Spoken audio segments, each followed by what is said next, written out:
একদিকে প্রখর দাবদাহ চলছে, তারই মধ্যে বেহাল বিদ্যুৎ পরিষেবা। এই নিয়ে ক্ষোভ, ঘটনায় ছড়ালো উত্তেজনা। পথ অবরোধ, বিদ্যুৎ দপ্তরের কর্মীদের নিগ্রহের অভিযোগ উঠল ক্ষুব্ধ গ্রামবাসীদের বিরুদ্ধে। জলপাইগুড়ি শহর সংলগ্ন বিবেকানন্দ পল্লীর ঘটনা। অভিযোগ, ওই এলাকার ট্রান্সফরমারটি অনেক পুরনো এবং বেহাল অবস্থা সেটির, যার ফলে লোডশেডিং প্রায় নিত্যদিনের ঘটনা। শুক্রবার দিনভর প্রখর দাবদাহ চলছে জলপাইগুড়িতে। তার মধ্যে ঘন ঘন বিদ্যুৎ পরিষেবা ব্যাহত হওয়ায় ক্ষোভ চরমে ওঠে এদিন। রাত ৯টা নাগাদ বিবেকানন্দ পল্লী সংলগ্ন ৩১ নম্বর জাতীয় সড়ক অবরোধ করে গ্রামবাসীরা। জাতীয় সড়ক অবরোধের ফলে তৈরি হয় ব্যাপক যানজট। খবর পেয়ে কোতোয়ালি থানা এবং সদর ট্রাফিক থানার পুলিশ যায় ঘটনাস্থলে।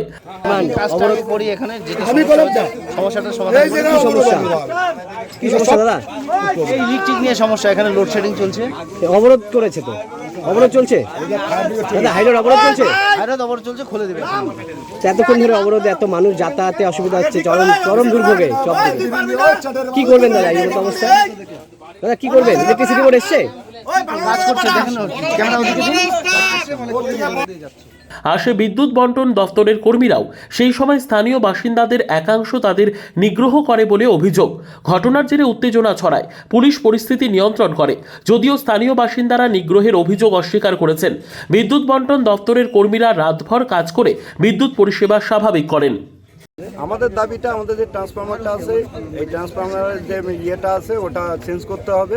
আর যে সমস্ত কেবিলগুলো মানে পুরোপুরি আগুন ধরে মানে গলে গলে পড়তেছে, সম্পূর্ণ লাইনটা আমাদের ক্লিয়ার করতে হবে। এবং নিচে যে আমাদের কাট আউটগুলো যে আছে, সামনেই হচ্ছে আমাদের ধর্মদেব স্কুলের সামনেই হচ্ছে যেভাবে কাট আউটগুলো করে রাখছে, যখন তখন যে কোনো বাচ্চা ওটা ধরলেই সে মারা যাবে। যখন তখন একবারে নিচু জায়গায়। লোডশেডিং সমস্যা কতদিন ধরে? লোডশেডিং সমস্যাটা প্রতিনিয়তই হচ্ছে প্রায়শই। হ্যাঁ, এই গরমে অসুবিধা হচ্ছে না? এই গরমে অসুবিধা হচ্ছে, যার জন্য আমরা আজকে রাস্তাটা অবরোধ করলাম। তার বিষয়টা হচ্ছে আমাদের দীর্ঘদিনের দাবি। আমাদের যে ইলেকট্রিক পোলটা আছে সেখানে কোনো ধরনের মানে উন্নত প্রযুক্তির কোনো কিছু নেই।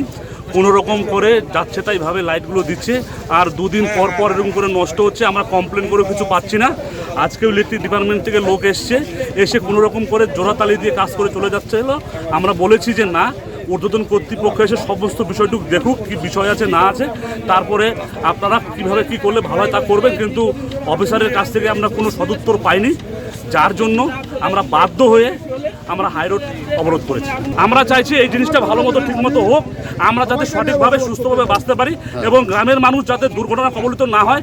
স্কুলের সামনেই একদম ট্রান্সফরমারটা জলের মধ্যেই আছে, আপনি যাই দেখতে পারেন, যে কোনো সময় দুর্ঘটনা ঘটতে পারে। আমরা চাচ্ছি যাতে কোনো ধরনের কোনো কিছু না হয়।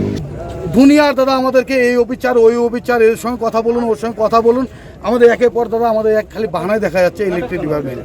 এখন কি করেছেন? এখন দাদা আমরা যাচ্ছি আমাদের লাইনটা ঠিক হোক, লাইনটা আমাদের পরিসীমা দিক।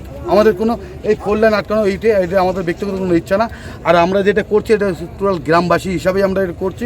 আমাদের কোনো ব্যক্তিগত দাদা কোনো আমাদের এই নেই, আমরা গ্রাম থেকে আমরা এই উদ্যোগটা আমরা নিয়েছি। এই লাইটের পুরো শুরু আছে? হ্যাঁ, আমাদের লাইটের শুরু হলে দাদা আমাদের কোনো প্রবলেম নেই দাদা।